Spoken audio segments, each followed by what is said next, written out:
All of you from my bottom heart in learn and grow classes.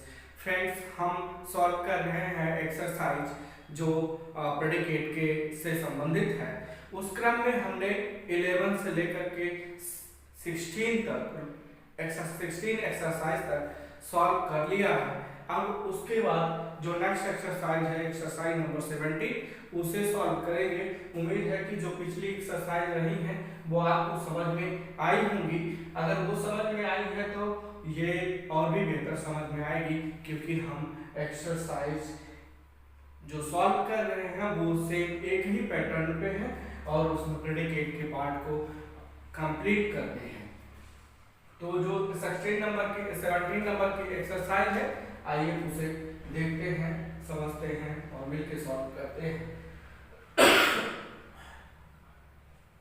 इसमें जो मित्रों दिया गया है एग्जांपल ऑलरेडी सॉल्व है, एक एग्जांपल ऑलरेडी सॉल्व करके दिया गया है और जैसे उसको सॉल्व किया गया है ठीक उसी तरह से जो अन्य क्वेश्चन दिए गए हैं उनको भी हमको सॉल्व करने हैं। जैसे एग्जांपल नंबर जो एग्जांपल दिया गया कि ही इज इंटेलिजेंट, वह बुद्धिमान है, फुल स्टॉप और ब्रैकेट में लिखा गया है I found dot dot dot dot. तो इसको सॉल्व किया है जिस तरह से हम इसे पहले देखते हैं, फिर उसके बाद जो इतने नीचे के क्वेश्चन 1 से लेकर के 10 तक दिए गए हैं ठीक उसी तरह से इसको भी सॉल्व किया जाएगा। तो क्या किया है इन्होंने, आई फाउंड सबसे पहले जो ब्रैकेट में सब्जेक्ट और वर्ब दी गई है उसे रखा, फिर उसने क्या किया कि ही इज इंटेलिजेंट, एक सेंटेंस है था, इसको इसके बाद रखा है। तो हम जानते हैं कि जो वर्ब आती है वर्ब के बाद जो भी लिखा जाएगा वो ऑब्जेक्ट होगा। तो उसने ही को इसमें क्या बना दिया गया है, ऑब्जेक्ट बना दिया गया है और उसके बाद इंटेलिजेंट लिख दिया गया है। यहाँ वर्ब को हटा दिया गया है, चूंकि एक बार वर्ब लिखी जा चुकी है अतः हम दोबारा वर्ब को रिपीट नहीं कर सकते। तो मुझे लगता है कि आपको ये क्वेश्चन जो दिया गया है आई फाउंड हिम, इसका अर्थ था ही इज इंटेलिजेंट, वह बुद्धिमान है, और इसमें है आई फाउंड मैंने पाया, और सेंटेंस कंप्लीट बना कि आई फाउंड हिम इंटेलिजेंट, मैंने उसे बुद्धिमान पाया। तो अब यहाँ डायरेक्शन दे रहा है क्या, study the example and rewrite the following sentences, study अध्ययन करिए एग्जांपल्स उदाहरणों को और रीराइट पुनः लिखिए, रीराइट पुनः लिखिए फॉलोइंग सेंटेंसेस जो नीचे दिए गए सेंटेंस हैं। यूजिंग द सब्जेक्ट, किसका प्रयोग करते हुए, सब्जेक्ट का प्रयोग करते हुए, एंड वर्ब और वर्ब का प्रयोग करते हुए, गिवन इन द ब्रैकेट, जो ब्रैकेट में दी गई है। कहा गिवन इन द ब्रैकेट, इस ब्रैकेट में जो सब्जेक्ट और वर्ब दिया गया है उसका प्रयोग करके आपको क्या बनाने हैं, एक सेंटेंस बनाने हैं अगेंस्ट इस सेंटेंस। प्रत्येक सेंटेंस के सामने ब्रैकेट में कोई एक सब्जेक्ट और वर्ब दिया गया है जिसका प्रयोग करते हुए आपको एक सेंटेंस का निर्माण करना है। तो आइए देखते हैं। जो क्वेश्चन नंबर फर्स्ट है, लिखा है दिनेश इज ब्रिलियंट। ब्रिलियंट मतलब होता है बहुत तेज तर्रार है। दिनेश इज ब्रिलियंट, दिनेश बहुत बुद्धिमान है या बहुत तेज तर्रार है। ब्रैकेट में लिखा गया है एवरीवन जज्ड, एवरीवन मतलब प्रत्येक लोग या हर कोई, जज्ड या निर्णय करता है या मानता है क्या। तो सबसे पहले हम लिखेंगे एवरीवन और फिर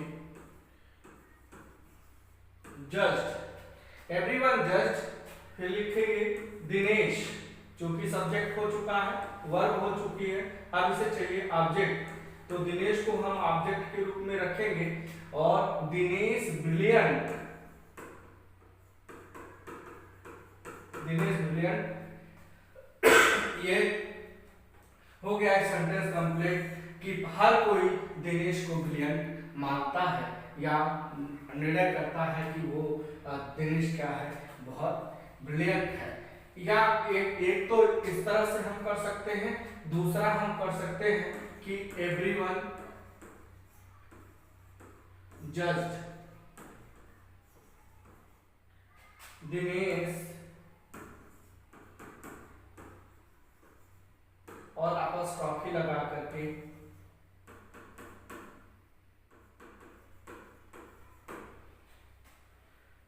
ब्रिलियंस। जब हम अपॉस्ट्रोफी लगाएंगे तो इस ब्रिलियंट को हम ब्रिलियंस में चेंज कर देंगे, दिनेश ब्रिलियंस। अपॉस्ट्रोफी लगा के एवरीवन जज दिनेश ब्रिलियंस, हर कोई दिनेश की बुद्धिमत्ता की प्रशंसा करता है। Everyone judged Dinesh brilliance. तो एक इस तरह से बन सकता है अथवा इस तरह से, दोनों में से जो भी आपको समझ में आते हैं उसे आप राइट डाउन कर सकते हैं। नेक्स्ट एग्जांपल है my son's name is Mohan. My son's, son लिखा है और अपॉस्ट्रोफी एस लिखा पुत्र, इसका मतलब पुत्र होता है, नेम मतलब नाम, और इज मोहन। माय सन्स, मेरे पुत्र का नाम मोहन है, और ब्रैकेट में लिखा है आई नेम्ड और dot dot dot full stop bracket close. तो जो सेंटेंस हम बनाएंगे वो पहले इस सब्जेक्ट और वर्ब को लिखेंगे। क्या लिखेंगे? आई नेम्ड, और फिर आई named my son Mohan. I named my son Mohan, हम यहाँ अपॉस्ट्रोफी एस नहीं लगाएंगे और ये सेंटेंस कंप्लीट हो जाएगा कि मैंने अपने पुत्र का नाम मोहन रखा।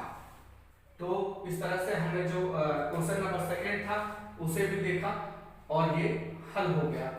क्वेश्चन नंबर थर्ड,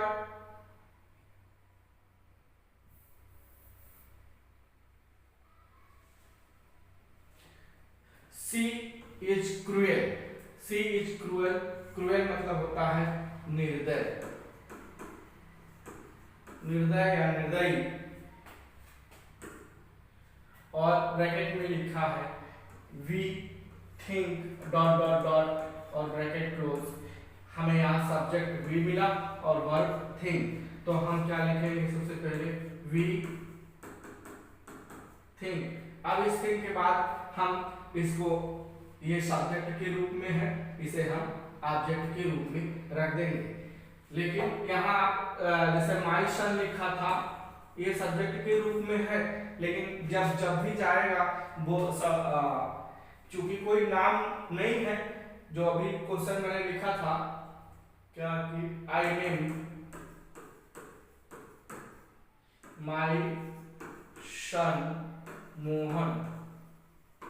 तो यहाँ जो माय सन है ये ऑब्जेक्टिव, इसके बाद चूंकि कोई नाम है नहीं और नाम भी होता तो भी वो ऑब्जेक्ट के रूप में आ जाता। लेकिन यहाँ पे प्रोनाउन है, और प्रोनाउन जब भी वो सब्जेक्ट, कोई प्रोनाउन अगर सब्जेक्ट केस में रखा रहेगा तो वर्ब के बाद जब आएगा तो वो ऑब्जेक्टिव केस में चेंज हो जाएगा। किसमें चेंज हो जाएगा? नाम, अगर कोई नाम दिया है तो वो जैसे है वैसे ही रख देंगे।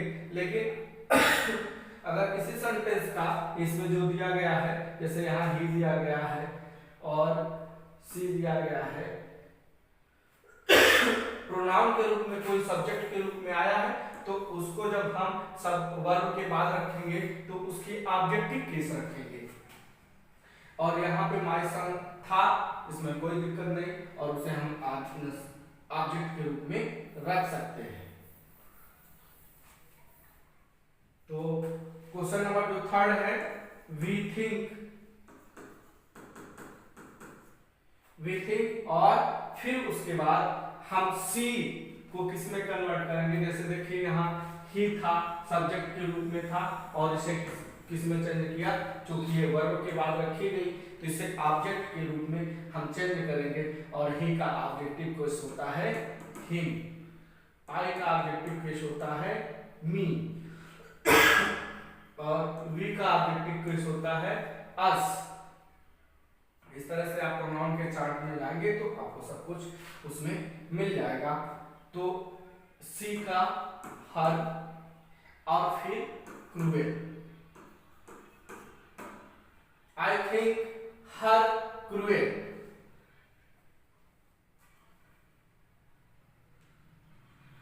हम अर्थ क्या होगा, हम लोग उसे निर्दय मानते हैं, हम लोग उसे क्या मानते हैं, निर्दय या निर्दय मान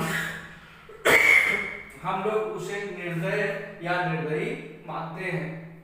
क्वेश्चन नंबर नेक्स्ट जो है, see he is captain, he is captain of the college team, he is captain of the college team, तो वह कैप्टन है of the college team, college के टीम का वह कैप्टन है। ब्रैकेट में लिखा है आवर टीचर अपॉइंटेड और dot dot dot bracket close.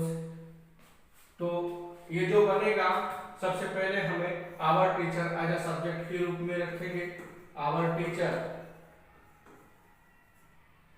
Appointed, our teacher appointed और फिर ही को हिम में, our teacher appointed him the captain of the college team, our teacher appointed him the captain of the college team, हमारे शिक्षक ने appoint नियुक्त किया उसे captain of the college team, college team का कैप्टन नियुक्त किया। अब नेक्स्ट नंबर का क्वेश्चन है, बस इतना ध्यान रखना है कि जो इस ब्रैकेट में दिए गए हैं वो सब्जेक्ट और वर्ब के फॉर्म में दिए गए हैं।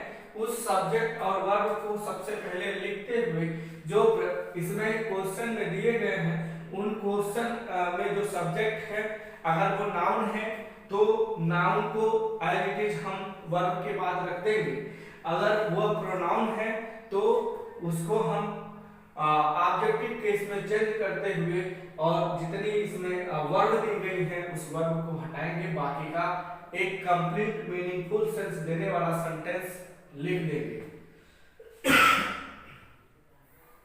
जो नेक्स्ट क्वेश्चन है, हर डॉटर, उसकी पुत्री, हर डॉटर्स नेम इज मधु, उसकी पुत्री का नाम मधु है। तो यहाँ में लिखा है शी नेम्ड, शी और named dot dot dot dot bracket close. तो सबसे पहले हम लिखेंगे शी नेम्ड, शी नेम्ड और फिर हर daughter,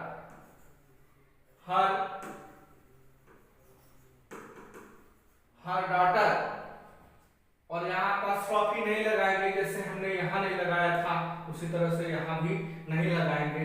her daughter name, her daughter is, her daughter Madhu,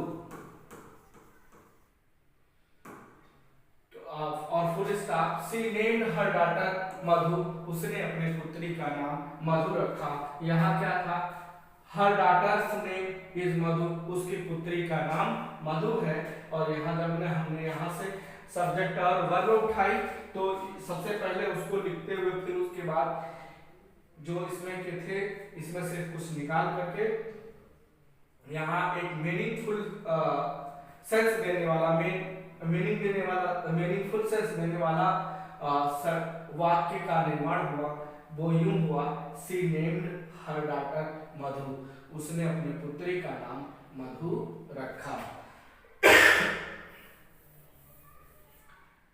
question next है, he was reading a book, he was reading a book, वह reading a book एक किताब पढ़ रहा था, वह एक किताब पढ़ रहा था। और ब्रैकेट में लिखा है they found dot dot dot dot और ब्रैकेट क्लोज। तो सबसे पहले हम दे फाउंड लिखेंगे। क्या लिखेंगे? दे सब्जेक्ट के रूप में और फाउंड वर्ब के रूप में हम लिखेंगे, और फिर इस जो ही लिखा हुआ है सब्जेक्ट के रूप में, इसे हम ऑब्जेक्ट के रूप में कर देंगे। They found him reading a book. They found him reading a book. अब जो है एक कंप्लीट सेंस देने वाला, मीनिंगफुल सेंस देने वाला सेंटेंस का निर्माण हुआ। यहाँ था कि वह एक किताब पढ़ रहा था। अब ये बना दे फाउंड हिम, वे पाए, वे उसे पाए क्या? रीडिंग अ बुक, एक किताब पढ़ते हुए उन्होंने उसे पाया। क्वेश्चन जो अगला है, सी इज ब्यूटीफुल। क्या है? She is beautiful. She is beautiful, वह सुंदर है। ब्रैकेट में लिखा गया है एवरीबॉडी थिंक्स। एवरीबॉडी सब कोई सोचता है या मानता है, डॉट डॉट डॉट डॉट और bracket full stop bracket close. तो सबसे पहले हम लिखेंगे एवरीबॉडी थिंक्स, एवरीबॉडी थिंक्स हर ब्यूटीफुल।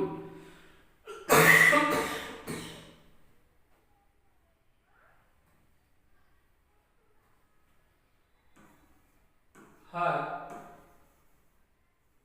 ब्यूटीफुल, एवरीबॉडी थिंक्स हर ब्यूटीफुल। तो हर कोई मानता है, हर कोई उसकी सुंदरता को मानता है। तो ये जो हर है ये पॉसेसिव प्रोनाउन है, और ये इसका ऑब्जेक्ट या हम यूं कह सकते हैं इसका कंप्लीमेंट है। जैसा हमने पिछले अभी 15 जो नंबर की जो एक्सरसाइज थी, हमने पढ़ा था कि एक वर्ब आती है, वर्ब का एक ऑब्जेक्ट आता है और उस ऑब्जेक्ट का एक कंप्लीमेंट आता है। ठीक उसी पैटर्न पर ये क्वेश्चन है कि एवरीबॉडी थिंक्स हर ब्यूटीफुल, हर कोई उसकी सुंदरता को मानता है। क्वेश्चन नंबर नेक्स्ट है, Ram is the monitor of the class. Ram is the monitor of the class. Ram क्या है? मॉनिटर का मॉनिटर है ऑफ द क्लास, क्लास का मॉनिटर है। राम क्लास का मॉनिटर है। स्टूडेंट इलेक्टेड और dot dot dot dot full stop bracket close. तो स्टूडेंट जो है वो सब्जेक्ट है। स्टूडेंट इलेक्टेड, अब इलेक्टेड फिर यहाँ पे नाउन दिया गया है, तो हम इसे ऑब्जेक्ट के रूप में जैसे है वैसे ही रख देंगे। Student elected Ram. The monitor, Ram the monitor of the class. Student elected Ram the monitor of the class. यहाँ पे सेंस था Ram is the monitor of the class, Ram class का मॉनिटर है। और यहाँ पे अर्थ है स्टूडेंट इलेक्टेड, विद्यार्थियों ने चुना राम को क्या? Monitor of the class, class का मॉनिटर चुना। तो ये सेंटेंस कंप्लीट हो गया कि students elected Ram the monitor of the class.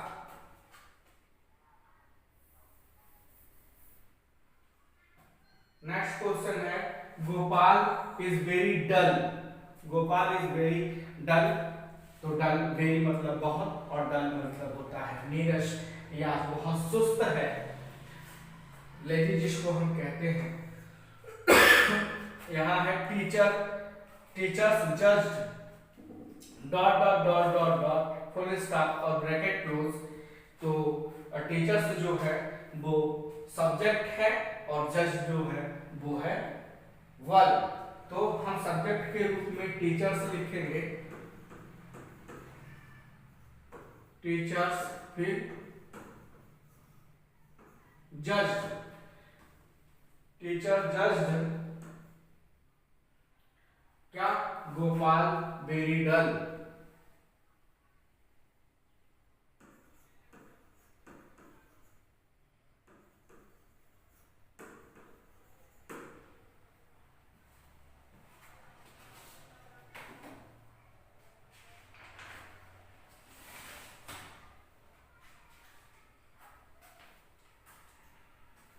Sentence क्या बना, टीचर्स जज गोपाल वेरी डल, शिक्षकों ने यह देखा या निर्णय लिया कि गोपाल क्या है, वेरी डल है। तो ये इस तरह से ये सेंटेंस भी मीनिंगफुल देने वाला, हमने यहाँ से सब्जेक्ट और वर्ब उठाया। फिर क्वेश्चन से गोपाल इज वेरी डल को, उसमें से गोपाल और वेरी डल को उठाया, वर्ब हटा दिया, शेष पार्ट को रख दिया और एक कंप्लीट सेंस देने वाला सेंटेंस तैयार हो गया। जो नेक्स्ट क्वेश्चन है, she was sincere, she was sincere और यहाँ है you found dot dot dot dot और ब्रैकेट क्लोज। तो यू सब्जेक्ट के रूप में सबसे पहले लिखा जाएगा यू और फिर फाउंड, यू फाउंड, और यहाँ सी जो है सब्जेक्ट के रूप में है। अब इस वर्ब के बाद रखना है तो इसको वर्ब देंगे हर, फिर लिखेंगे सिंसियर और ये सेंटेंस कंप्लीट हो गया। तो यू फाउंड हर सिंसियर। इस तरह से जो 1 से लेके 10 नंबर के, 1 से लेके 10 नंबर तक के जो क्वेश्चन थे उसको हमने कंप्लीट किया। तो मैं एक बार पुनः इस जितने क्वेश्चन हैं उनको एक बार पुनः लिख देता हूँ यहीं पर, एक देख लीजिए क्या होगा। पहला जो क्वेश्चन था वो है एवरीवन, एवरीबॉडी, क्वेश्चन नंबर पहला, everybody judged Dinesh brilliant. Question number next, my son's named Mohan, तो लिखा गया I named my son Mohan. Next है सी इज क्रूएल, यहाँ लिखा था we think, we think her cruel. Question number next है our teacher appointed,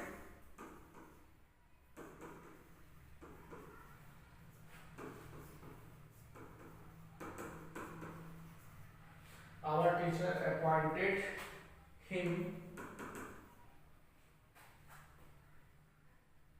the captain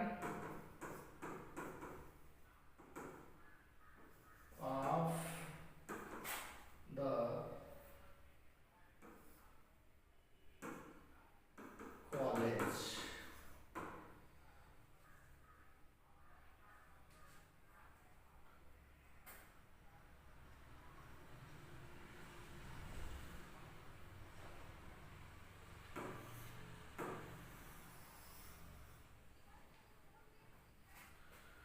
next है she named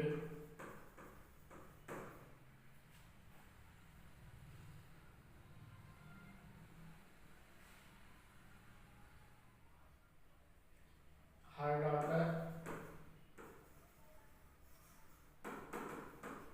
she named her daughter Madhu.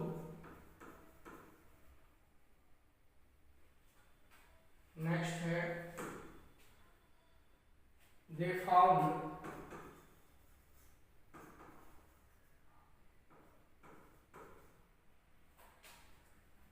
him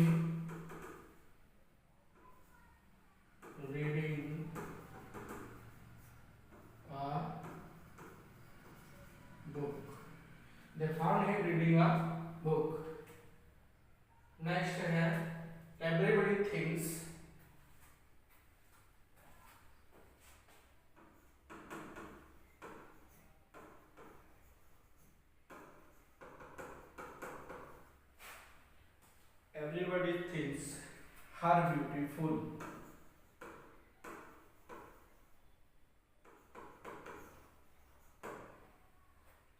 next है student elected.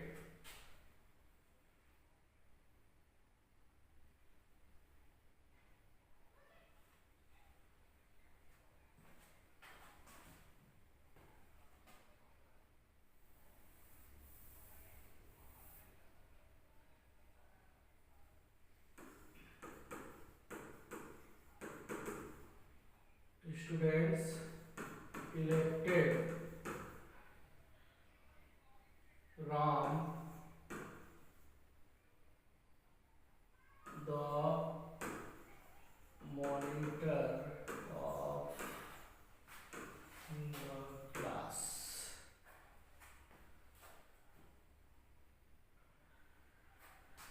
Teacher judged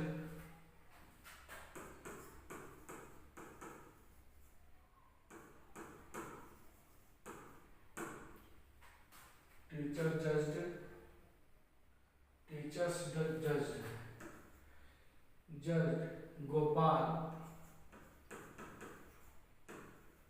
very dull. Last है you found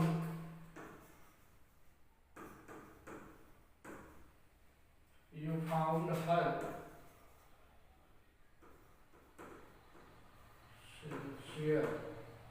इस तरह से जो 1 से लेकर के 10 क्वेश्चन थे उसको जो एक्सरसाइज नंबर 17 में दिए गए थे उसे हमने सॉल्व किया। आई होप आपको समझ में आए होंगे। थोड़ी से अगर आपने जो सब्जेक्ट और वर्ब के प्रेडिकेट से संबंधित टेबल्स और रूल्स थे, अगर आप उसे पढ़ लेंगे फिर दोबारा से, तो मुझे लगता है ये आपको ढंग से समझ में आ जाएगा। इसमें कुछ था नहीं विशेष। यहाँ पे जो ब्रैकेट था, इस ब्रैकेट में आपको दिया गया है सब्जेक्ट और वर्ब दिया गया है, और ये जो एक कंप्लीट सेंस देने वाले सेंटेंस हैं, इसमें से आपको वर्ब निकाल देना था।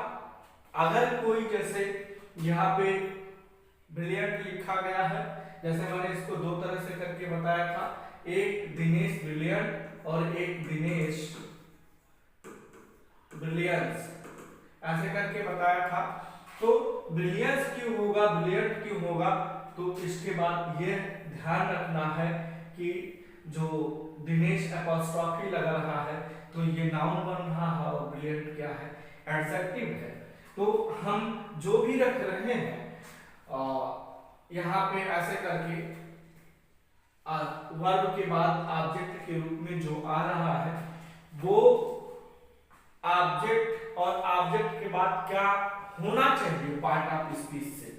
जब हम पार्ट ऑफ स्पीच आगे पढ़ेंगे तो अगर हमने नाउन रखा है, यहाँ जैसे मैंने एक शब्द कोई हर रखा, यहाँ पे हर आकर आया है, हर सिंसियर आया है, तो ये सिंसियर जैसे ये क्या है, हर जो है ये पॉसेसिव प्रोनाउन है, और प्रोनाउन अकेले आता है।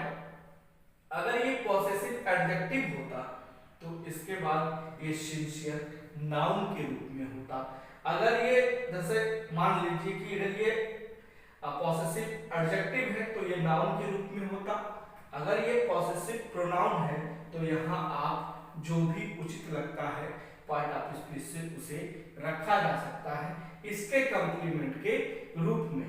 तो इस चीज का ध्यान देना विशेष है, और ये आपको बहुत बेहतर समझ में आ जाएगी जब आप पार्ट ऑफ स्पीच पढ़ेंगे, उसमें अच्छे से समझ में आ जाएगी। बहरहाल आप अगर जो शुरू से अभी तक के जितने एक्सरसाइज सॉल्व कराए गए हैं, अगर उसे आपने ध्यान दिया होगा तो इसे सॉल्व भी कर सकते हैं, आपको समझ भी आ सकता है। और हमें बस एक चीज का ध्यान रखना है, इन सब इसमें ब्रैकेट में दिए गए सब्जेक्ट और वर्ब को उठाने हैं, और इसमें से उन्हीं पार्ट को सिर्फ रखना है जो हमारा सेंस इस सेंटेंस का सेंस कंप्लीट कर दे।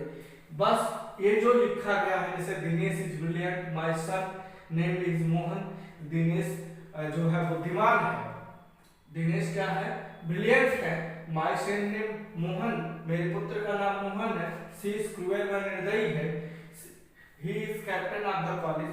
तो जब हम इसमें से सब्जेक्ट और प्रेडिकेट को उठा के रख, सब्जेक्ट और वर्ब को उठा के रखते हुए इसमें से निकाल करके उस सेंटेंस को कंप्लीट कर रहे हैं, तो अर्थ में थोड़ा बहुत परिवर्तन हो रहा है, कहा वही जा रहा है जो पहले से कहा गया है। तो आई होप आपको ये वीडियो समझ में आई होगी। अगर नहीं समझ में आई है तो कमेंट बॉक्स में जाके कमेंट करें, जो नहीं समझ में आया उसे समझाने का प्रयास किया जाएगा। अगर समझ में आया है तो please like share and subscribe करें। तो thanks for watching video, have a nice day.